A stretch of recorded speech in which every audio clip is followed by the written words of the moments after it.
Hey guys, what's up? It is Nathan here, and I'm just doing a video.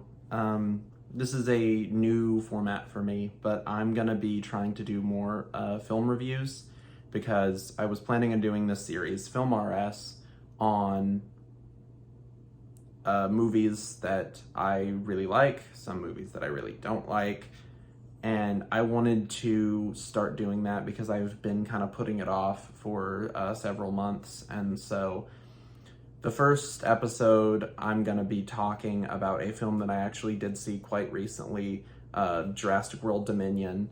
And this is coming from someone who has never seen, who has actually, correction, in order to prepare for this, I saw the original Jurassic Park and I saw most of Jurassic World, the first one.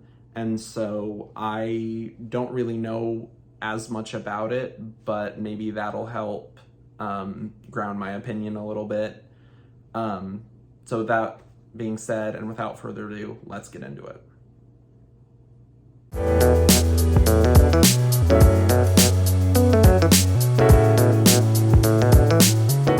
So the first thing I want to kind of get out of the way is that I'm not really a Jurassic Park or Jurassic World fan. It's one of the very few movies or series that I never really got into as a kid. I got into Star Wars, I got into Indiana Jones, got into, Harry Potter, Back to the Future, all that stuff, but I never really got into Jurassic Park, and it was just not my thing. Dinosaurs have never been my thing. But I really did enjoy Jurassic World Dominion, and I enjoyed the original, and I enjoyed Jurassic World, the first. I watched two of them. I watched the original Jurassic Park from 1993, and I watched Jurassic World and from 2015. And so I kind of went into it with at least a little bit of understanding, but I really didn't go in with like an expert mindset on what it is. So maybe this is just an amateur kind of thing, but there were a couple things that I really did like, and I mean, this is coming from someone who, of the two, I really did like Jurassic Park, because I've always been a big fan of Jeff Goldblum, and so watching the first Jurassic Park was actually really fun, because Jeff Goldblum's just a massive meme at this point. But he's also really, he's one of my favorite celebrities to kind of keep up with, because he's Jeff Goldblum. So that's definitely a very cool thing to have in Jurassic World Dominion, is the banter between Jeff Goldblum and, everyone else. I really, really liked that.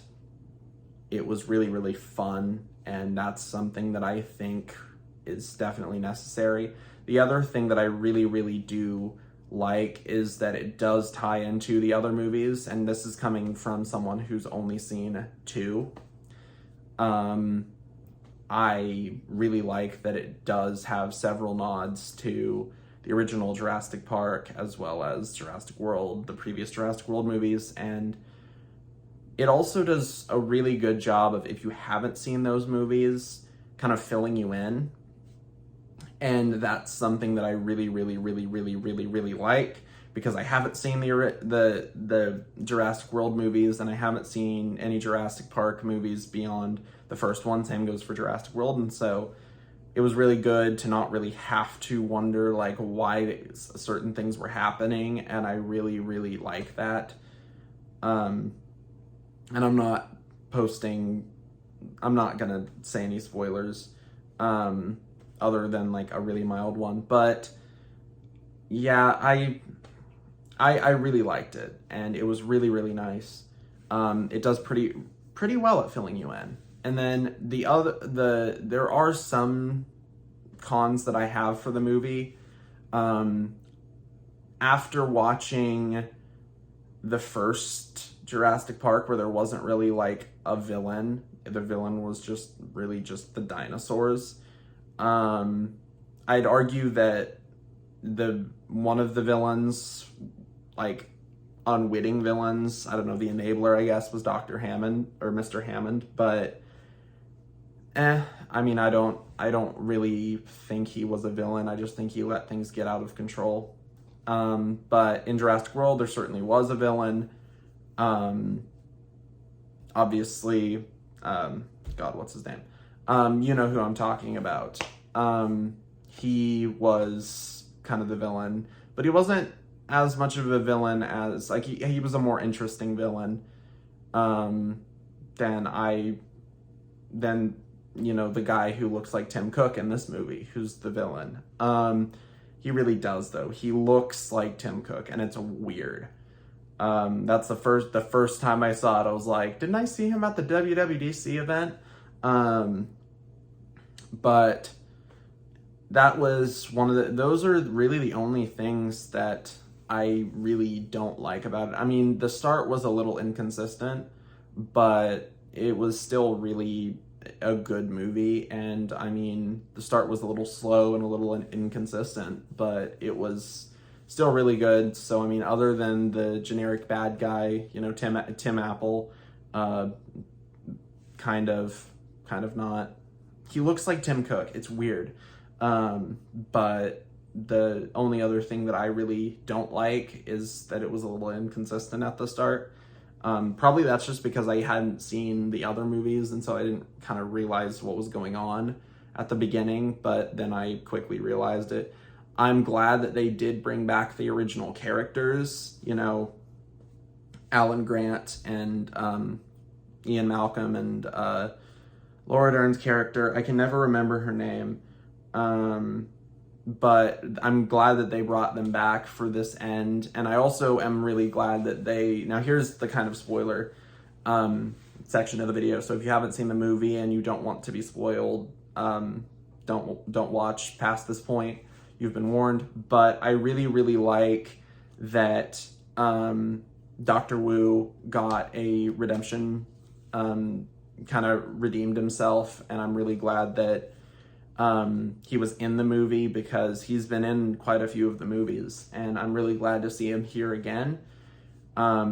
He's a very, very interesting character, and his, you know, remorse at making those locusts, that was a really, really cool kind of storyline to kind of end on, because I mean, the entire Jurassic World and Jurassic Park kind of thing is don't mess with nature, and the fact that he's been saying that from basically the very beginning of time, he's been very, very concerned about that, but he's also just kind of followed orders, which has gone really badly, and he was just a base character in Jurassic Park, and in Jurassic World he got a little bit more involved.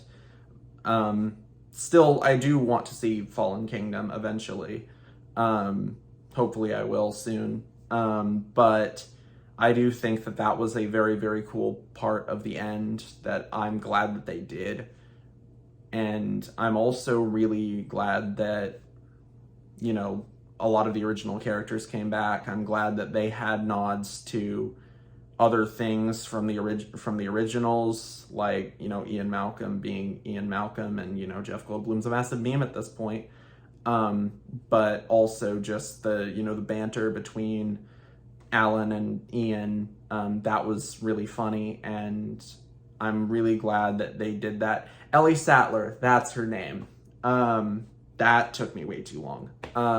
Laura Dern's character's name's Ellie Sattler.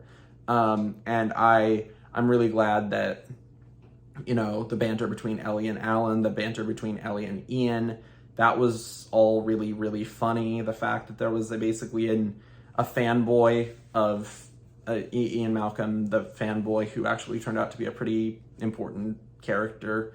I'm really glad that they had him. I'm glad that, you know, there was some emotional stakes involved with, you know, the locusts. I'm glad that all of that was able to take place. And I personally believe that, despite not seeing the other movies, I think this is actually a very, very fitting end to the Jurassic World story, and I'm glad that it happened the way that it did.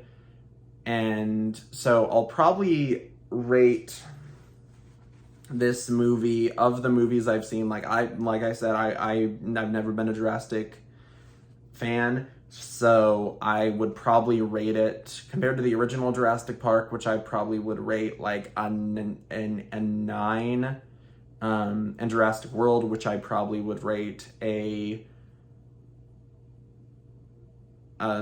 7 or an 8. I'd probably rate this about an 8. I think that it was really, really good, but there were some less than good portions of it, and I'm really glad. But I'm really glad it did stick the landing, and that also begs the question: what do I think of the Nerf prop now that I've actually seen Jurassic Park and Jurassic World, and now Jurassic World Dominion? I really like that, and I want to paint it up to look like the actual one, because it's a very cool weapon in the movie. It's more in the original Jurassic World, but I really, really like it, and I want to paint it up. So with that being said, although I still really, really want them to make the foldable shotgun from the original.